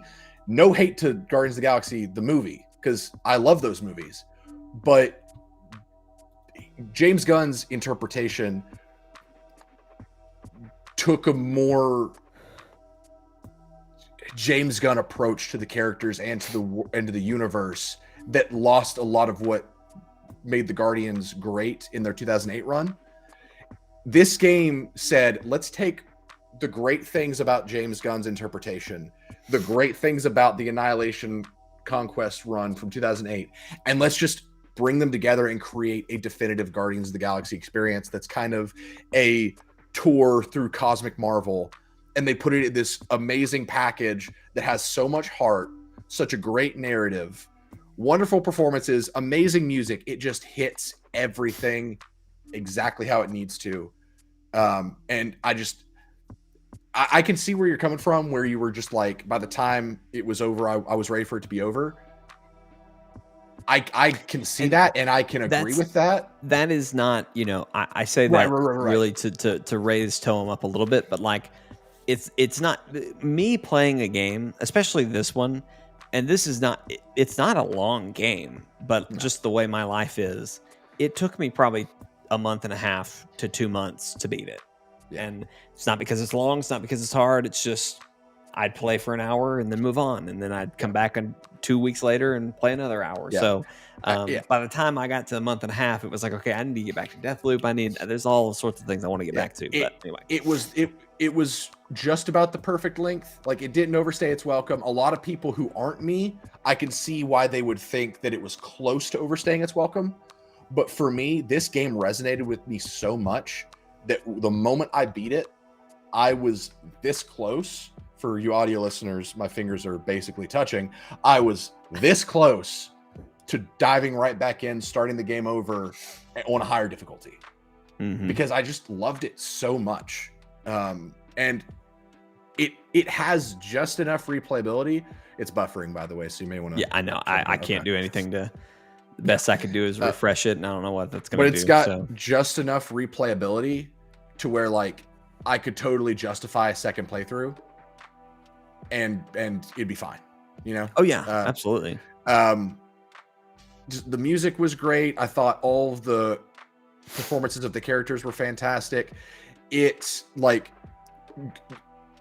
Rocket was fantastic because they understood Rocket, because you and I both had the same experience to where about the first half of the game, we both hated Rocket. Yes. That's very Rocket. And I was trying so hard to like Rocket and to make Rocket like me, and it just was not working out.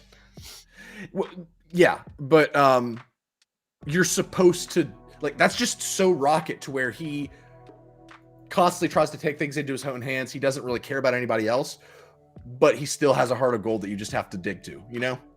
And they understood that about Rocket, and they dedicated a lot of time to getting there. Like, because a lot of the story, you're pissed off at him, and you even though you're trying so hard to be friends with him, he's on your bad side, and you're on his bad side. But it wouldn't have been Rocket if it had hit otherwise. Yeah. Drax, God bless him, they made Drax a force to be reckoned with, and also gave him the heart and soul that the cinematic universe gave him. Yes. Like, thank God, because I love Dave Bautista, and I think he's very funny as Drax, but he's not the destroyer. You know, he's just Drax, the guy who doesn't get sarcasm and can't be killed because he's literally just indestructible.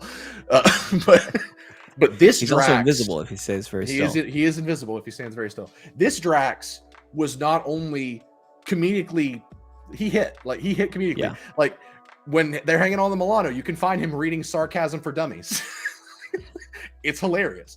But also, he has so much heart. Like, they spend a lot of time with his arc and him getting over the loss of his wife and daughter. And that's like, that's a big moment in the game. And it's an arc that plays throughout the entire story. Like, they do such a good job with Drax. Gamora, they probably did the least with, which I was surprised by that. But they still did a really good job with her, to where she had her things to overcome, with her guilt over Nebula and her guilt over being Thanos' daughter. Like, they did what they needed to with her. They handled her great. And Peter freaking Quill, holy crap, they understand him so well as a character from the first moment you were in his shoes. You were him as a child with the cringy mullet and everything, walking around his room. If I could not any better, and of course, because I'm not one of the original writers of Peter Quill, like I think some of the people who worked on this game were, but like, if you had assigned me to be like, introduce somebody to Peter Quill as a character in like 5 minutes, I could not think of a better way to do it than showing us his childhood bedroom and all of the details throughout it, like the fact that there is a D&D game on his desk and you can interact with it, and he just reminisces saying like, man, some bard I turned out to be, I nearly got everybody killed.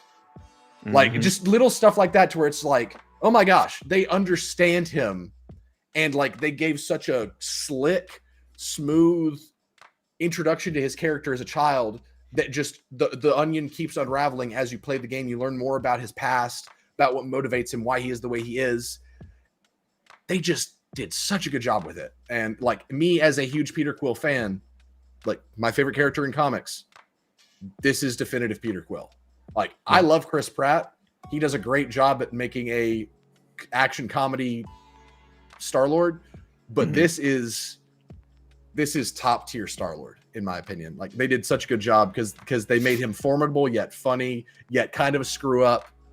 Oh man, it's so good. The music, fantastic. Can't rave about it enough. The Star-Lord band is amazing. They're on my top. They actually made their own band with their own music. They made like a 9-song album that's like classic 80s rock, called Star-Lord, because his namesake in this universe is his favorite band from when he was a kid.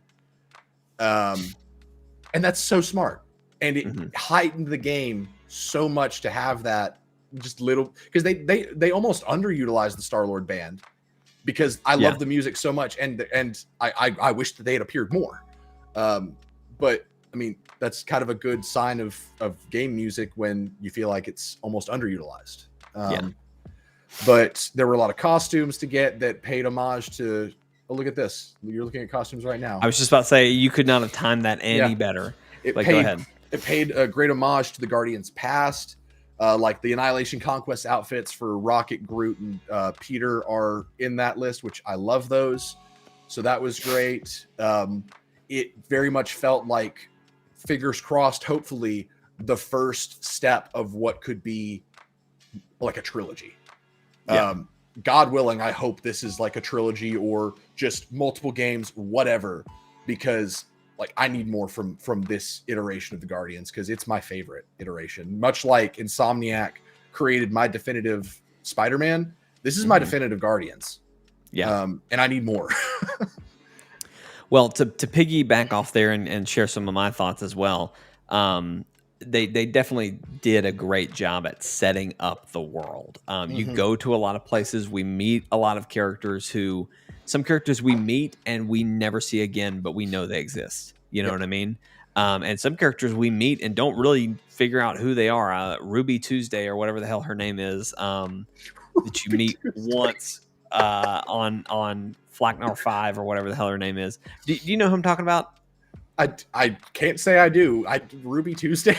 It's something like that. It's like Red Sunday or something like that. Ruby. I thought it was Ruby Monday. I don't know. Anyway, there's plenty of people. She had like tentacles for a head. I don't remember exactly. She had some weird thing. She and Gamora had a moment, and then you never see her again. Anyway, they did a great job setting up the world. Space Marvel. They did an amazing job introducing the cosmos. There's a Nova computer where you can see rendered models of different characters that you never even meet in the game. Freaking Moondragon is in there. And Thanos shows up at one point. You fight him in a dream sequence. That was really funny. It was. When he first appeared, I wish I had been live streaming because I would have cried laughing.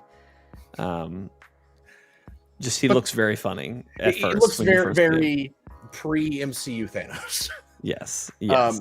But it very much feels like the first step of what could be a cosmic Marvel video game franchise, and that's so exciting.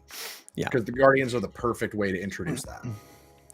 Well, I echo everything you said, Steven. The story, the characters, the music, all that's been great. Something you haven't talked a ton about is the gameplay. And just from other reviews that I've heard and just people talking about it, I thought the gameplay would be... I didn't think I would enjoy the gameplay.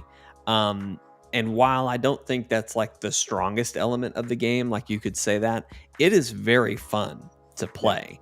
It is not... When people say that, I think it's really just the one critique you can really find in this, because I wish they had done more with the gameplay. Like we've said with a couple things, like I can't wait to see the next game because they're really going to figure this out. The gameplay is a ton of fun. Like Steven said, getting to boss people around, like you are commanding the Guardians in combat. And so you're constantly locking on, picking a team member, and then picking one of 4 moves.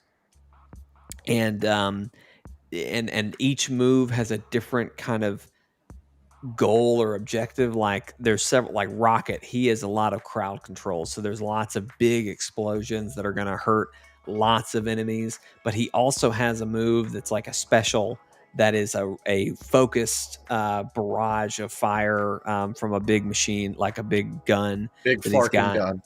I don't think that's what it's called, but that will always be what I call it. That's a great name for it. Gamora is a lot of one target massive damage. She's got like one move where she's jumping between a bunch of targets, giving a pretty decent amount of damage, but not like as big as a single target damage. Drax does a lot of like knockdown status, stun damage. And then Groot is a big crowd control player. He also heals the team. There's all these elements. They're not restricted to one thing, but it's like the characters have abilities that allow them to complement at least one other character to where you're doing a lot of these big like team combos.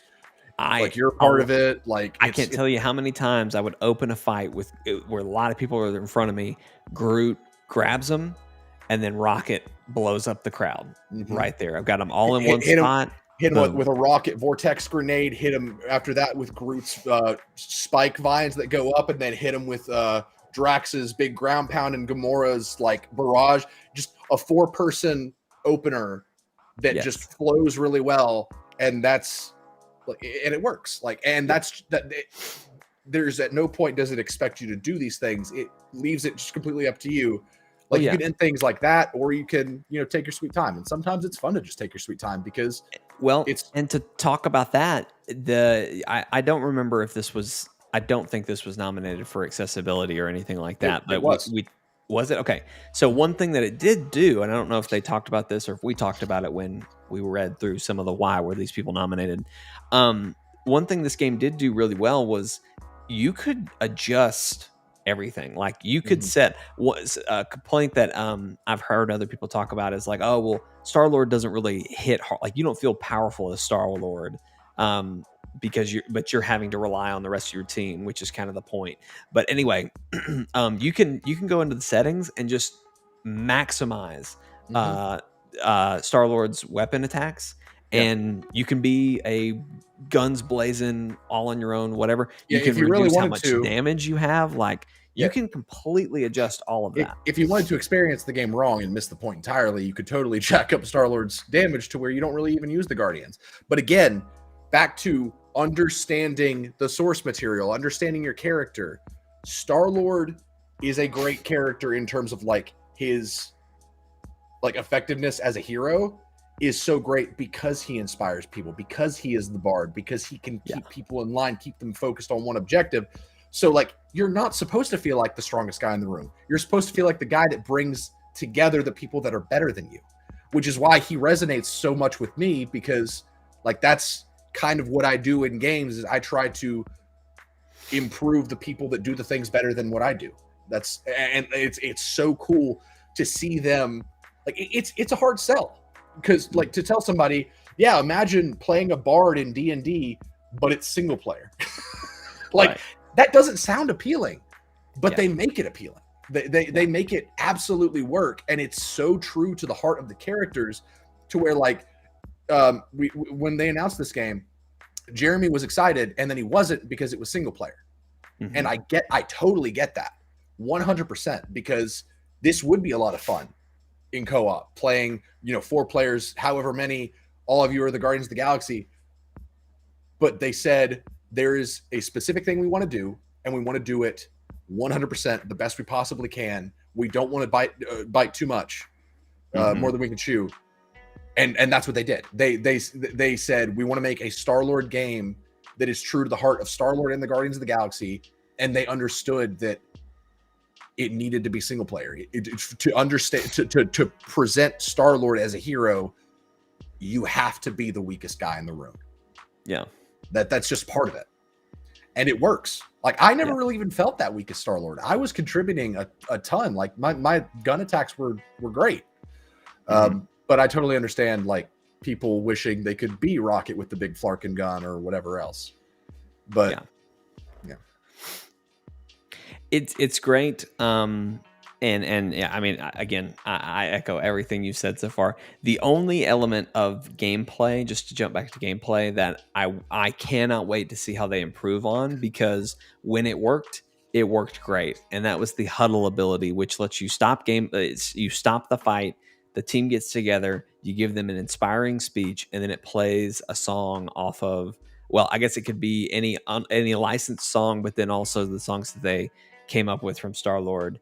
The Star-Lord band that they made for the game. But anyway, some awesome 80s music to fight to, and then all of your characters are buffed, and it was, when it worked, holy crap, it was amazing. Got my blood pumping.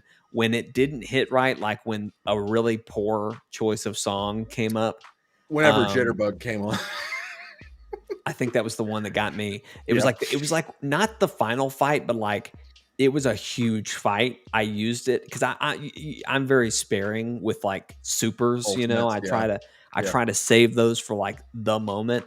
And I was heated. I was mad. I was ready to kick this guy's ass. And so I hit that, and then like, Jitterbug was what played. And so it's like, Jitterbug, what about you? And I'm like fighting, and it was just like, okay, that didn't hit right. And like the speech that you gave was not contextually relevant or good. But I think I've talked about this before, but like the fight where you're trying to save Cosmo, I flew Oh my in, god, I didn't immediately even mention popped that Cosmo. because it's like we're saving freaking Cosmo. Like we're not losing Cosmo the dog. And so I popped it. I forget what it was, but it was basically It the was Hero. inspirational speech was like you know, we're down and out, we're whatever. Well, guys, the galaxy's in trouble. It needs a hero, and we're it. So Asher just woke up. I've got to go get him. Steven, wrap us up with this game. Just keep talking. I'll be right back. Okay, cool. I didn't mention Cosmo, and I can't believe I didn't mention Cosmo. How could I do such a disservice to the best boy of the game?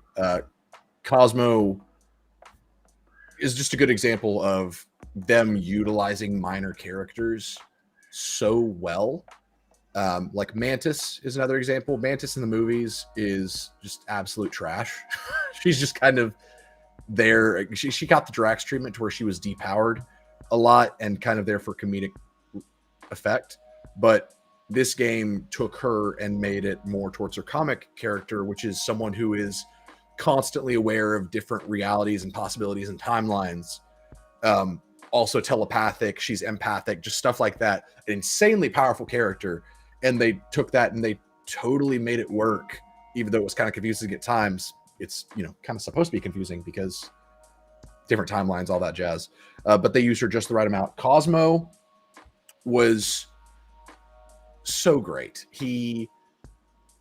Cosmo, for those who don't know, he is a golden retriever that was sent by Russia into space for, you know, experiments, sending people to space, whatever.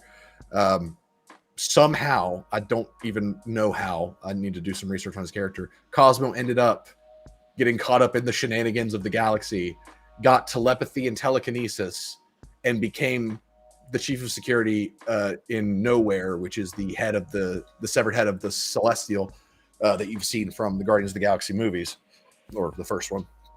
And he's like the chief of security there, to where he like calls the shots. He's insanely powerful. He contacts people telepathically with a Russian accent. And it's stuff that just is just the right amount of goofy and weird that really shines in Cosmic Marvel. And they took that and they were just like, we're not going to pull any punches with this. It is what it is. We're going to make this just delightful and weird. And that's exactly what he was.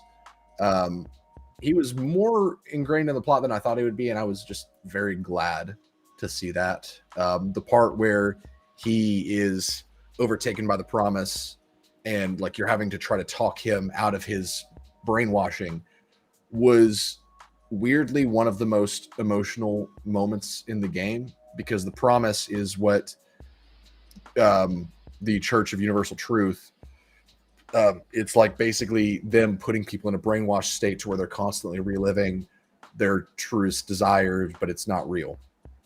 Cosmo would talk to you about how he was back home and getting to run through a field and had a family again, a collar with his name on it. And it was so sad because it was just him talking about how he was taken from his home and he misses Earth. He just misses being a dog without the burden of telepathy and keeping the galaxy safe. And you talk him down from that, and it was really emotional. And it's a sign of good writing, good narrative, when you can make that work on a deeper level than just cute dog is cute, you know? And they totally nailed it. They made every character, I feel, hit, like resonate emotionally exactly how they needed to. Even Nikki Gold, which is Star-Lord's alleged daughter, till you realize that it's not his daughter. To use terms that Austin would understand, Ava, is that her name? The stupid siren in training from Borderlands 3. It's basically that, to where it's the kid character that no one wants around. They used that in Guardians of the Galaxy with Nikki Gold, but she was great. Like, she fit in the story. They used her just the right amount, because if they had used her more, she probably would have been annoying. But they used her perfectly to where I liked her as a character, and that's hard to do. It's very hard to do the annoying child character well. But yeah, Guardians of the Galaxy, easily game of the year. It deserves all of the accolades. Not only was it score fantastic, like its instrumental musical score, but just the licensed music, the Star-Lord band, all of it was great. The combat was fun. The gameplay was fun. Performances were good. Yeah, thankfully, Vortex, she didn't turn out like Ava. Was it Ava? Is that her name? Like one of the worst parts of that already terrible story. But no, I think she was used just the right amount to where she could have been annoying, but she wasn't. But what else? Yeah, the gameplay and combat was a lot of fun. The story was great. It left me wanting more, but also had me satisfied with the ending, while again also having me wanting to dive back in and just play it all over again. And that's, I mean, what more could you want out of a single player game? And that is all. Okay, yeah. Ava. Let's just roast Borderlands 3 for a minute. Ava is one of the examples of how Borderlands, like the writers of Borderlands, have not grown in their craft at all. And Borderlands 2 was the only Borderlands that had actually good writing. So, yeah, we switched from praising Guardians of the Galaxy to roasting Borderlands 3 because that game's story was awful. I appreciate that. But no, we can wrap. I've said basically everything. I think I've said everything I needed to say as well. So, Toem and Guardians of the Galaxy, those are our game of the years for 2021. Like we said earlier, I forget how you worded it, Stephen, but like there wasn't just a standout high floor, low ceiling. You know what I mean? High floor, low ceiling. Just kind of a lot of good, not a ton that was just completely like easily. This is everyone's game. Yeah, I mean, like I said, it could have been any of these five that could have been higher on the list and been a great year. And honestly, I mean, you know, our next podcast is going to be our most anticipated of 2022. Had any of the ones that I'm hopefully going to happen had been here, I mean, they would have obviously been my number one. So I'm glad that we had a year I could give you guys a surprise. And it's like, oh, wow, Jake picked a really weird one this year. I really enjoy like hearing people talk about their little niche games like you talked about, Toem. That warms my heart because I love it when just something resonates with somebody and they get to talk about it, you know? Absolutely. So that was really cool. I enjoyed that. Well, that is going to conclude our podcast for tonight, ladies and gentlemen. What was your most disappointing? What was your most disappointing other than we already talked about it, Deathloop. That was it. It wasn't 12 minutes? No. Because I didn't really anticipate that highly. 12 minutes. But 12 minutes is a good one, you know, disappointing. Again, sorry, I'm making sure there's not a baby crying. Again, talking about just high floor, low ceiling. Yeah. Like, you know, there's nothing I had such high expectations. Pretty sure impregnating your sister is pretty far below the floor. But, you know, I wasn't expecting that. I wasn't expecting anything greater than that. You weren't expecting anything greater than incest marriage? I mean, I wasn't expecting that, but like, I'm not. Oh man, that didn't have as much shock value for me as just like, wow, that's stupid. Like, you know. So anyway, I gotta go because I gotta make sure this baby is taken care of. Ladies and gentlemen, this has been Chortlecast, where we talk about video games, TV shows, movies, anime, whatever the heck we want to talk about. We usually do this every Monday night, and at usually around 8:00 Central Standard Time, 8:30, sometimes a little later, depending on how my son does. Anyway, lots of good stuff, lots of fun happening there. Of course, we are on YouTube at Chortle Games or chortlegames.com. We are on Facebook and Twitter, both at Chortle Games, and we are on Twitch. Twitch. twitch.tv/Chortle_games. You can catch us there. We do this live, but then also the podcast airs on all your podcasting services like Spotify and Apple Podcasts later. So normally I'd get it tonight. I probably need to go make sure Asher doesn't wake up again. So it'll probably be tomorrow morning, but I will get that to you guys there if you're waiting for that. We will be streaming tomorrow.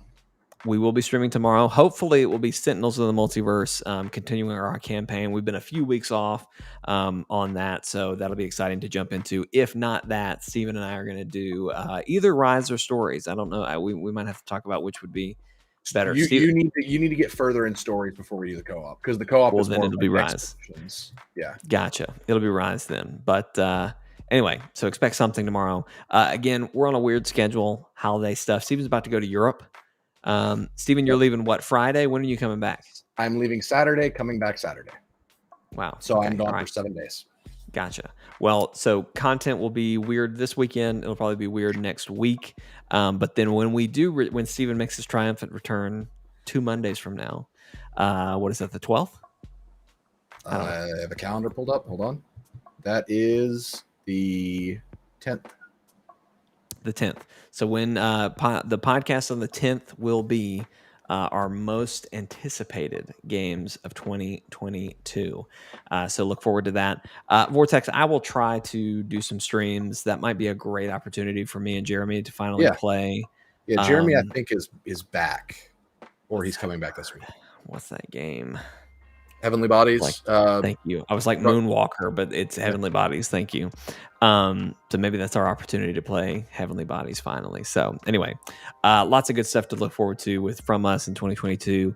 Sorry, it's a weird schedule. Again, it's always weird in the holidays, but having a kid just throws a wrench into all that too. So I apologize for that. But I'll try to stream something next week to keep it going. But anyway, podcast 2 Mondays from now. Most anticipated games. So let us know in the comments and join our Discord. Let us know what were some of your favorite games this year.